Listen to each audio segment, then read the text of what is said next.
జరిగిన మీటింగ్ లో ముఖ్యమంత్రి గారు చాలా క్లియర్ గా స్పష్టంగా చెప్పారు. అటు రాష్ట్ర మంత్రులకైతే ఇటు ఎంపీలకైతే మా అందరికీ కూడా క్లియర్ గా చెప్పారు. అలాగే మిగతా ఎమ్మెల్యేలు కూడా చెప్పమని చెప్పారు. ఏదైతే ఈ వైలెన్స్ ఏదైతే ఉన్నాయో ఇవన్నీ కూడా ఎక్కడా కూడా ఉపేక్షించేది లేదు. తప్పకుండా కూడా ముఖ్యమంత్రి గారు ఆయనే చెప్పారు, నేనే దీనిపైన దృష్టి పెడతాను, ఎటువంటి విధంగా కూడా లా అండ్ ఆర్డర్ అనేది పూర్తి కంట్రోల్లో ఉంచేదానికి అన్ని విధాలుగా కూడా మనం కృషి చేస్తామని చెప్పడం జరిగింది.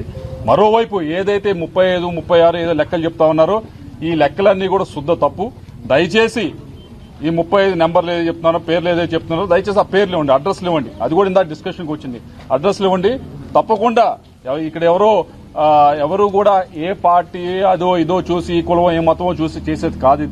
ఇది న్యాయం వైపు నిలబడటానికి రాష్ట్ర ప్రభుత్వం అన్ని విధాలుగా కూడా ముఖ్యమంత్రి చంద్రబాబు నాయుడు గారి ఆధ్వర్యంలో నిలబడి ఉన్నాం. తప్పకుండా కూడా న్యాయం చేయడానికి ఉన్నాం.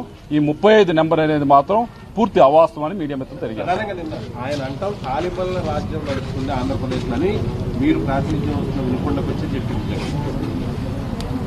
ఏదైతే వినుకొండలో అయిందో ఇష్యూ దాన్ని పూర్తిగా కూడా పక్కదోవ పట్టిస్తా ఉన్నారు. ఏదైతే విషయం జరిగిందో అది ఈ రోజు పుట్టిన విషయం కాదు.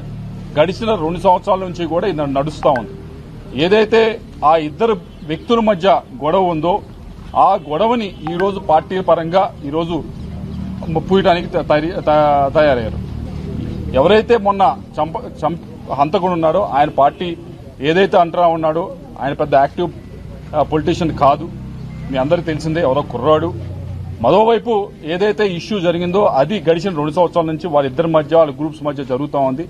మరి ఈ రోజు ఏదైతే ఆరోపణ చేస్తా ఉన్నారో జగన్మోహన్ రెడ్డి గారు, ఈ ఇష్యూ 2 సంవత్సరాల క్రితం జరిగినప్పుడు అక్కడే ఉన్న ఎమ్మెల్యే ఇంకో గ్రూప్ వైపు న్యాయం వైపు నుంచోవాల్సిన ప్రజాప్రతినిధి న్యాయం వైపు నుంచోకుండా ఒక గ్రూప్ని ఎంకరేజ్ చేసి ఒక గ్రూప్ని కాపు కాసి మిగతా వారిని అనగదొక్కి వారిపైన కేసులు పెట్టించి వాళ్ళని కొట్టించి మిగతా చేస్తే దానికి రిటాలియేషన్ గా ఈ రోజు 3 రోజుల క్రితం జరిగిన విషయం అది. దీన్ని ఎవరూ కూడా ప్రతి ఒక్కరూ వెళ్లారు, మాట్లాడారు, చూశారు. మీడియా మిత్రులు మీకు కూడా తెలుసు అక్కడ యాక్చువల్గా ఏం జరిగిందో. దానికి అనవసరంగా తెలుగుదేశం పార్టీ తీసుకొచ్చి దానికి దానికి ఒక కలర్ వేయడానికి ప్రయత్నిస్తున్నారు. అది పూర్తి అవాస్తవం అని చెప్పి తెలుసుకోవాలని చెప్పి వైఎస్ఆర్సీపీ నాయకులు కార్యకర్తలు అందరూ కూడా తెలుసుకోవాలని చెప్పి కోరుతా ఉన్నాం.